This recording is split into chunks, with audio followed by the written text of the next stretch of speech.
Good evening. My name is Joe Sam Robinson. It's my pleasure to have with us tonight Mr. Harry Gross, Hello. a gentleman who has great intellectual abilities and other qualities.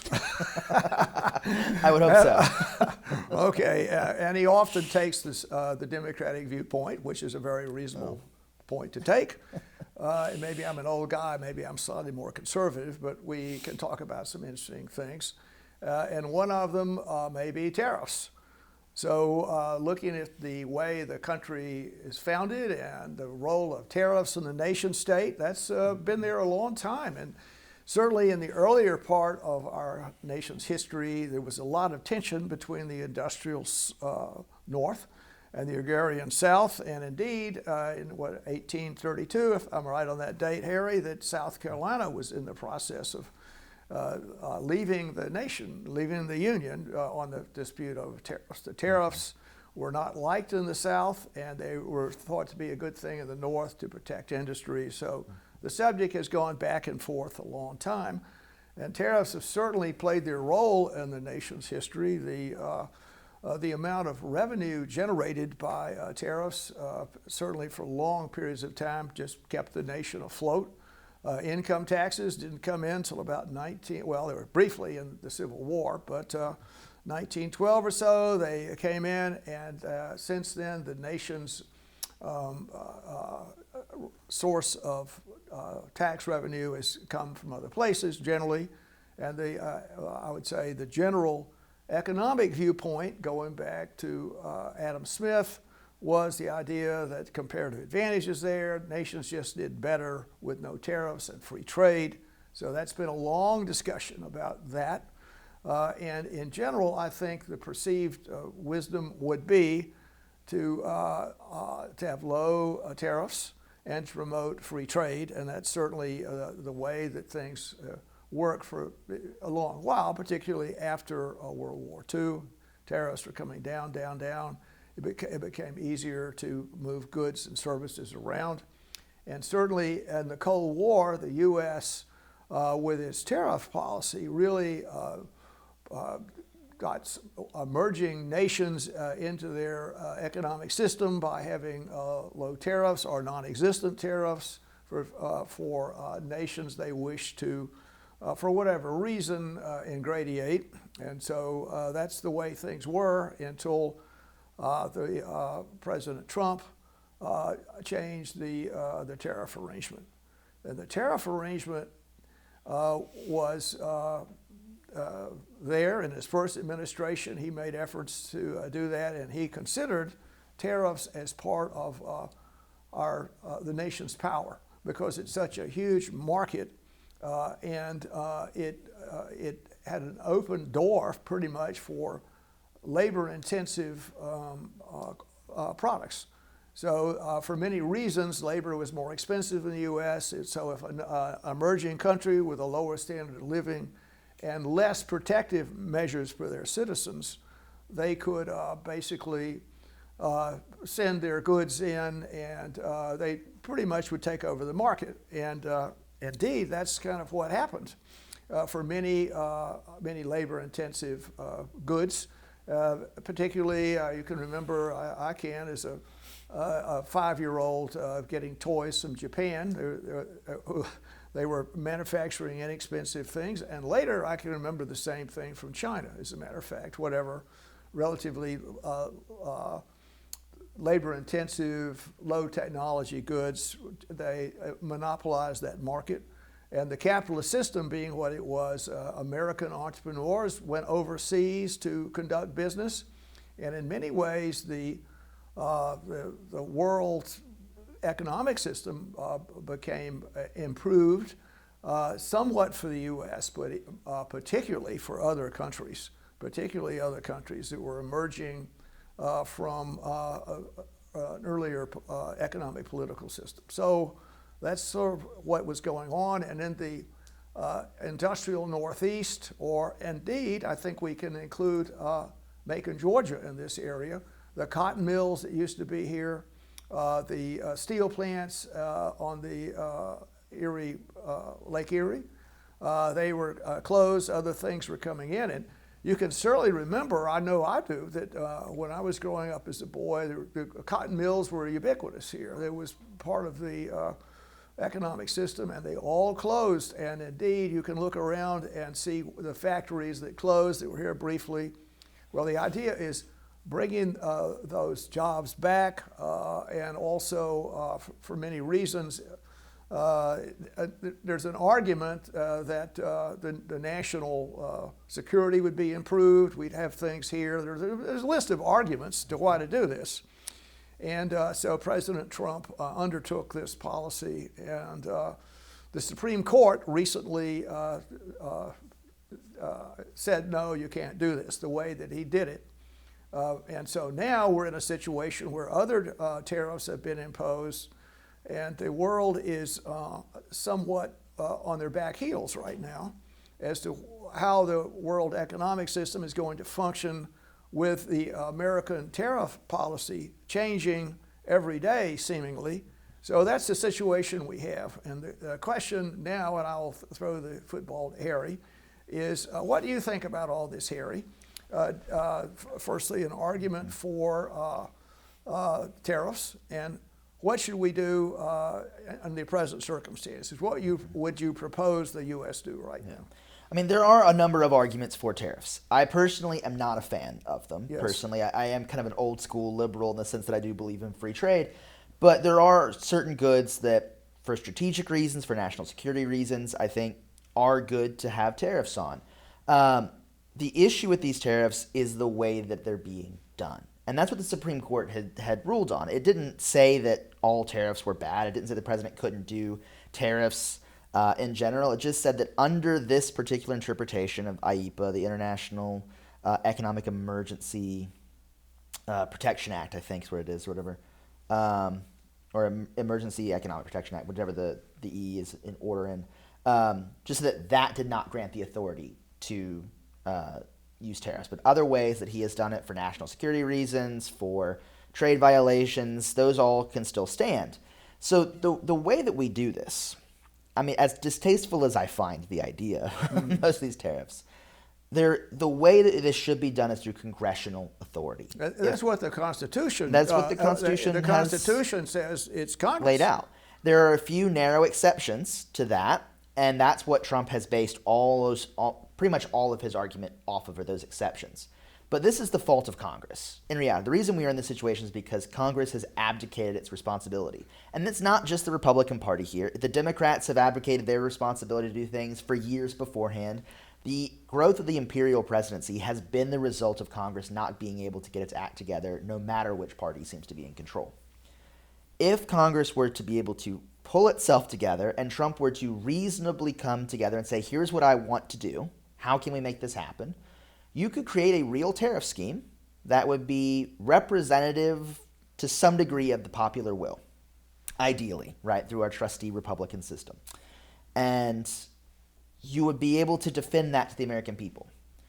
And you would be able to tell foreign nations, here is what the law is. Now we can do a trade deal based on what the American law is. When you have one man arbitrarily setting tariff rates, arbitrarily changing tariff rates, it is impossible for an international system to make lasting deals because you can't trust that. You make a deal at X value today and he changes it because someone in your country posted something he didn't like. And now there's a whole question about what to do. It's difficult to really build negotiations around it. And it's very difficult and I think fundamentally unfair to the American public to ask us to pay higher prices because of one man's arbitrary, capricious behavior. Right now, with IEEPA tariffs being removed, the tax burden has now been lowered to about 9% tariff rate effectively on American consumers from 16%.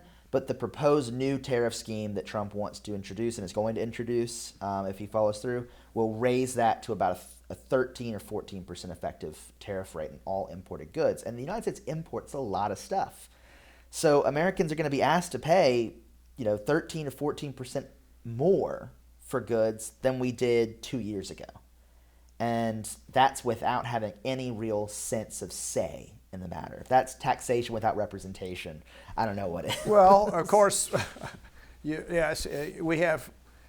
The issue is if another country puts tariffs, it does anything, we pay for whatever, I don't know. We actually pay tariffs to other countries when we buy things. No, we we pay don't. no tariffs? No. There are no tariffs So, on if we send something to, I don't know, Japan, we send some soybeans there. The Japanese don't everywhere else in the world doesn't have tariffs. So tariffs are paid by the importer.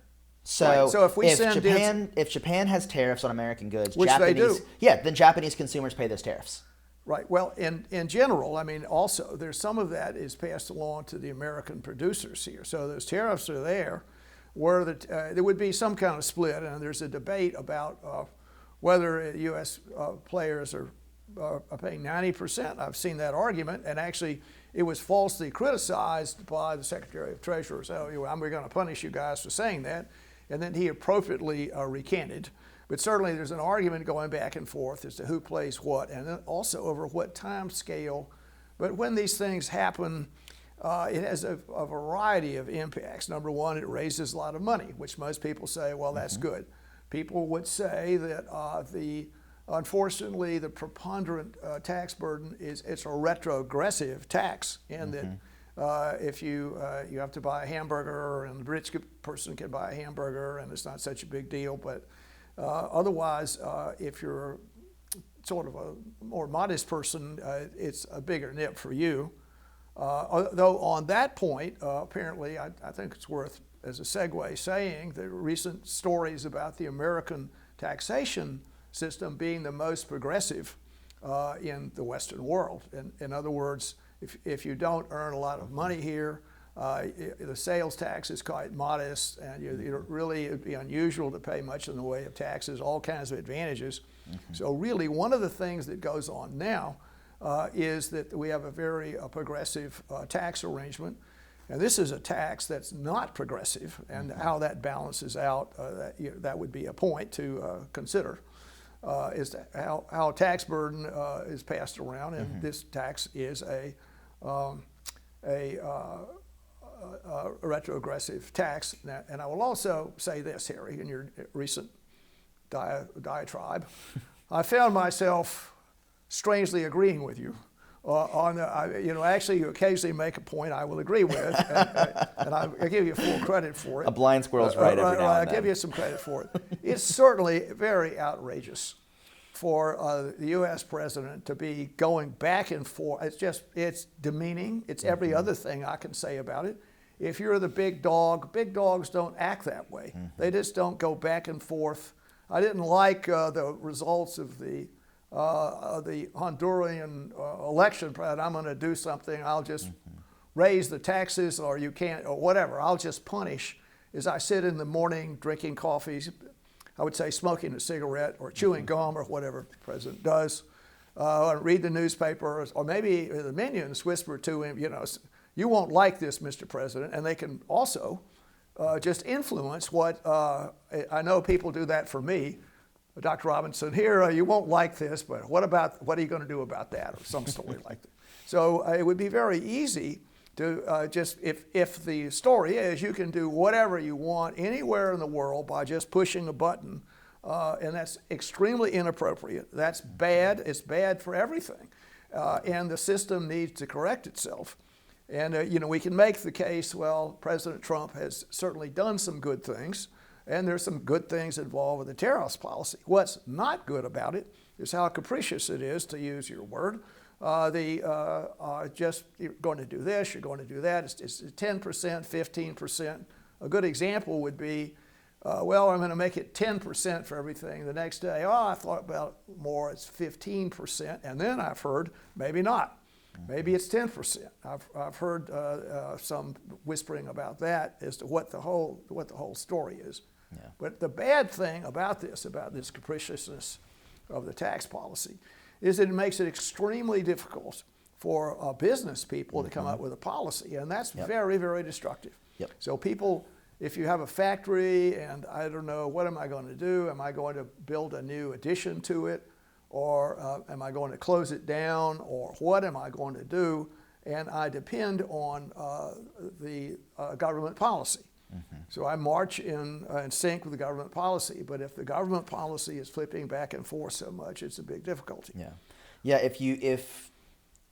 If it's going to take you a year or two to, let's say, even let's generously say that tariffs will bring back manufacturing capacity. The evidence says that's not the case, but let's generously. Well, I don't know if that. that's that. I mean, it's certainly. I say the issue's in doubt a little bit, depending on how long it is. So I think we have to remember this about tariffs: the good and bad points haven't played themselves out. Well, exactly. We're only seeing the tip of the spear here. Is my point that is that let's say generously the goal is going to be to bring back manufacturing capacity. That's a process that's going to take a year, 2 years, 3 years to relocate everything, and it's a very expensive process. Why would a company invest in hundreds of thousands to millions of dollars to reshore production that will take a 2 to 3 year process when they could just wait it out if these things are going to change? Or if maybe they'll get, something will happen in the midterms. Maybe there'll be a party switch, and maybe something will happen legislatively. The timelines don't match up. The reason you want to do congressional control of tariffs is not just because it is constitutional, not just because it is the right thing to do, but because for businesses to be able to plan, you need that level of structure and of certainty and the binding force of law. Well, which can be obtained. Those things are obtainable. And the question would be, are the Democrats going to sign on to this? And they may, and what's the public going to have to say about it? And then what are the world economic circumstances like? And another thing I will talk about slightly is the idea of what the windfall, you could call this a windfall, I don't know, it's 180 billion or whatever. So the numbers are coming in, and apparently the president is picking and choosing where the money goes. So I'm going to give the farmers about 10 billion. How does that sound? I'm going to give every person born in the country $1,000 or whatever. I mean, whatever. And I'll do this and I'll do that. And it's almost going back to a Roman empress, competing for empress. So the empress had their team, or their people that supported them, their clients. I guess that's the right word, the clients. The empress had their clients, and they would then pay them whatever, and they would march in the emperor's train and support them. Well, so it's not, and I think the Democrats are equally guilty, if not more so in some circumstances, about developing a client relationship with voters. But of course the Republicans do it absolutely too. And this is one of the, I guess they've been reading Roman history about that, I don't know.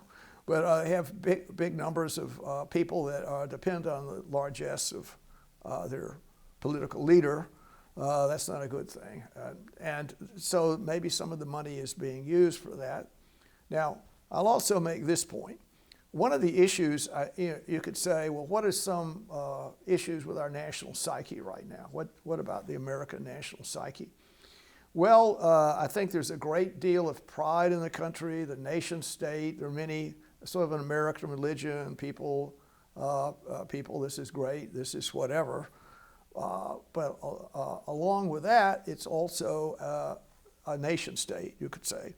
So we're really great, we're whatever, but beneath this national religion is the idea that we're actually better than most other places in history and times, and we're a special, our religion is very special here, America's this great as that and whatever. And it above, besides its humanistic qualities, it also is a nation state. It has a powerful military ready to strike down evil players. And it's quite a privilege to have an American passport, to get an American passport. That's the concept of it. And I think it goes along with a nation state. Another thing that goes along with the concept of a nation state, I think, are tariffs. So you're a nation state, we have tremendous production of this and that, and we're not going to let anybody just come into our paradiso here, economically or as citizens, or come across the border. We're very selective. we'll let only the people we wish to have in the country here, and goods that come in other words, you have no right to come into this religion. I mean, you could, but you've got to genuflect a little bit and say, I'm going to make a contribution or whatever. And so what I'm sort of trying to make the point with is Trump's immigration policy that's a nation state kind of thing. That's closing the door to, I guess, people that merely wish to come here without the fact the nation state, they haven't, I guess, presented themselves as worthy enough to be here. I guess you'd say it that way. I mean, I fundamentally disagree. Of course. I mean, this is in the sense of national history, the United States is not a nation state. Not a nation state. That's by any big definition. Point. No, I don't we are a state with many nations within it. Well, no, Two, from an immigration perspective policy, we did not have an immigration policy except for the Chinese Exclusion Act. That was the first major immigration policy passed in the United States. I think the Japanese came later, right? They came later. A little bit that was amended. The Chinese Exclusion Act was not repealed until 1943. Then in the 1920s, we started to add some more stuff, but it was fairly restrictive. Largely, it was just a quota system. Well, that's right, to come into the country. But you did not have to prove anything. But now we still have a very restrictive immigration system. You can only get in the country, one, if you apply for a green card and you have to legally wait in your country of origin to come. We're still processing backlogs from the early 2000s for green card applications from certain countries, and every country gets the same percent of applications. That means China and Mexico get the same number. And there's also, I think, a lottery out there. So there is a lottery, but that is a random lottery. That's literally there's a infinitesimal chance. That's the most egalitarian part of our policy. Otherwise, we have a refugee policy and an asylum policy, and you have to have, or you can come if you are related to an immediate relative who's a U.S. citizen. So that is a parent or sibling. Well, all right. I take your point, and so to say that this is what the immigration policy is. Maybe this is the immigration history of what's up.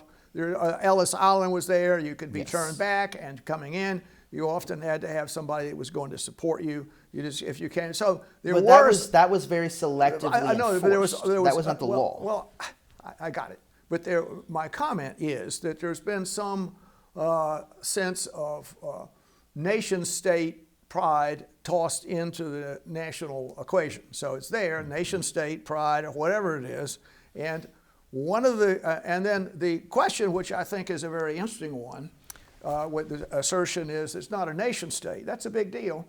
It is a big deal, and that may be a fundamental variance in what's going on here. So many people would say it is a nation state, and there are centrifugal forces that make the point maybe nation states are a bad idea, and certainly the ethnicity, the fact there's so many diffuse groups of people in the national boundaries, which are put there kind of arbitrarily. Certainly there's a huge difference between being from Ireland or whatever, or we'll say any European country, Sweden, you live in Sweden or whatever, they've had immigration issues somewhat, but nation states generally have some kind of closed borders. They generally have that, and they have regulations that mean their passport means something. I think that's a fair statement. And it's across the world that issue has surfaced. It could be in the past, everybody who was a serf or stayed on where they were, it was hard to travel, few people traveled. And people, when they did, maybe they had some kind of letter of introduction to the big people there. They would have some statement of what they were doing, just in case they ran across trouble. That just to continue on. But that's what made America special. In terms of American exceptionalism here, which I'm turning the tables, is that we were the first major country to not require that level of documentation to say that if you can afford to get over here, that was our barrier, was if you can afford to get over here, you can have a shot at making it. Well, I will let it go at that. I'll certainly accept the idea that one of the great national issues as to what to do about it is the fact that you have such a diverse, or what we'll say different, group of people that try and live together and compete with each other And there's a lot of tension over many factors, including how you interpret American history, you name it. So a nation-state idea is particularly difficult here, and some group of people would say, I like a nation-state. I want this to be a nation-state. I want it to be able to say USA.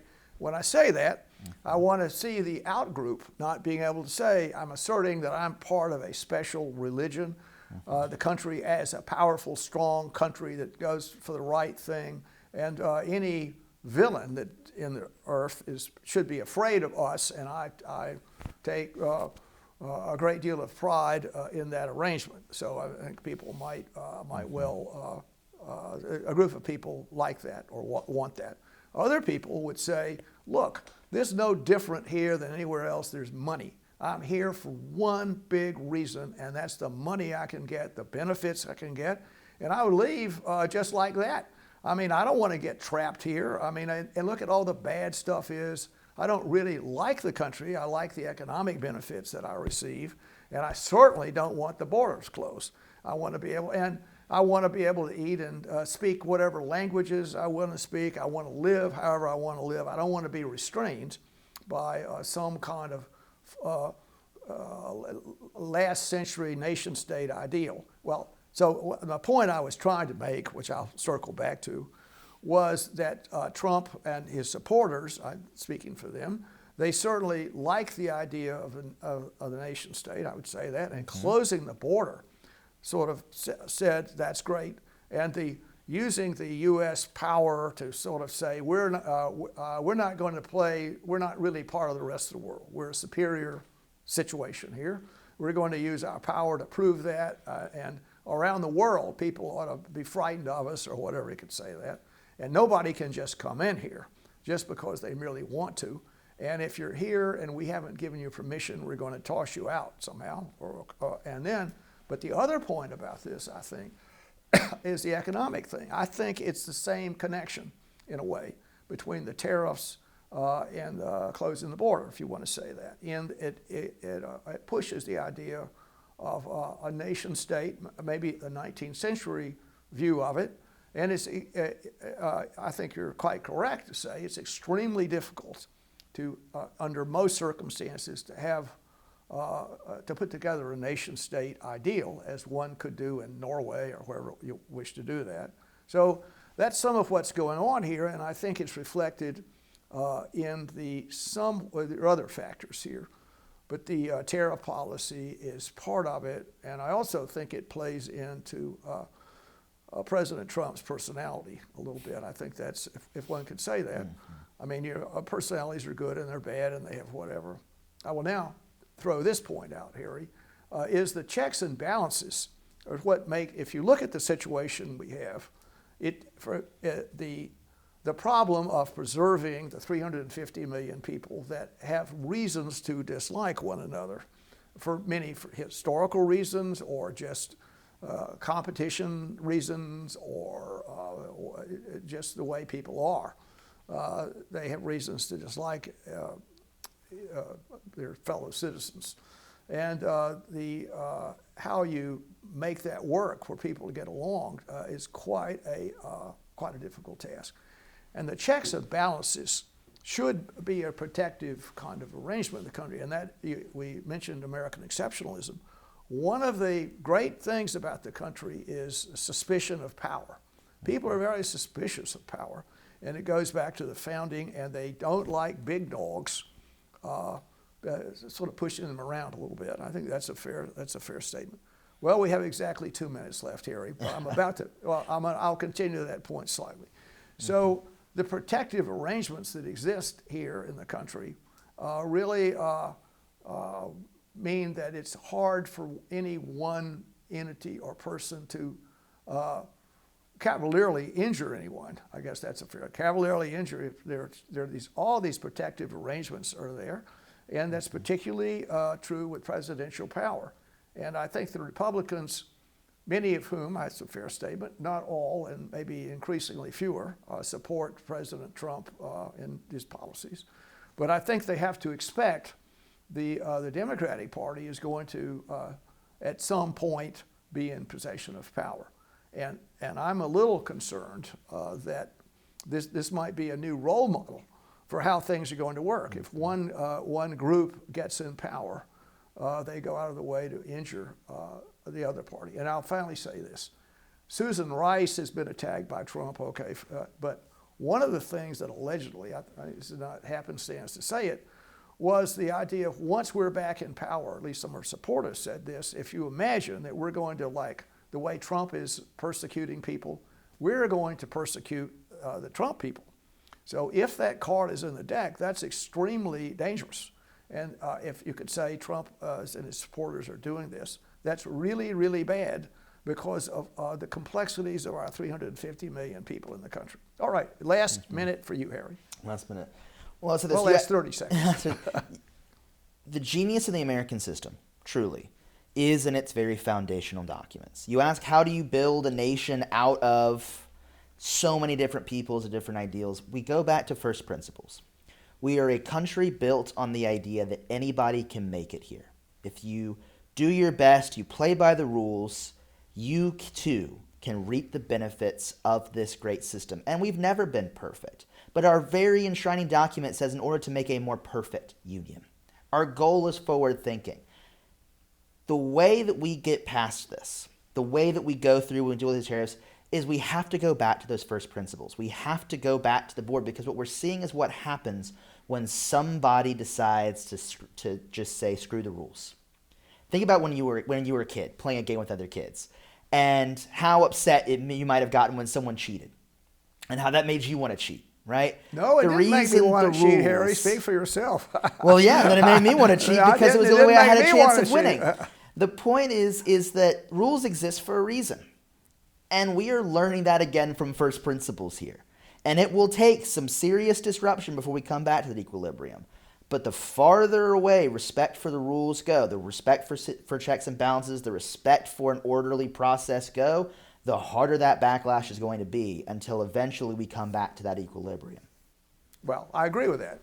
And it's important, I think, not to look at temporary, immediate issues, but to look at the broader picture of the nation, the world, and the 8 billion people on the planet, how difficult it is to get along, and particularly as another comment is the way the brain is structured.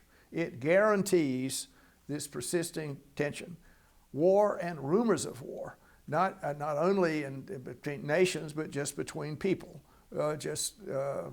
Religions, concepts, whatever. That's part of the human psyche. And moderating that turns out to be an important function of government. I will say this one comment. I had a friend that was in Médecins Sans Frontières, that's a medical thing in Rwanda, and he was there, all these terrible things happened, and he has some pictures in my guest house of what happened. And it's terrible pictures, and I have it there as an idea about failure of the political system there. So the political system didn't work. It was not able to keep people from killing each other, and it was a tremendous breakdown. So when you hear talk as even hypothetical, oh, well, we'll have civil war or something, whether the red states against the blue states, whatever the deal is, that is a disastrous concept. It's terrible, terrible, terrible.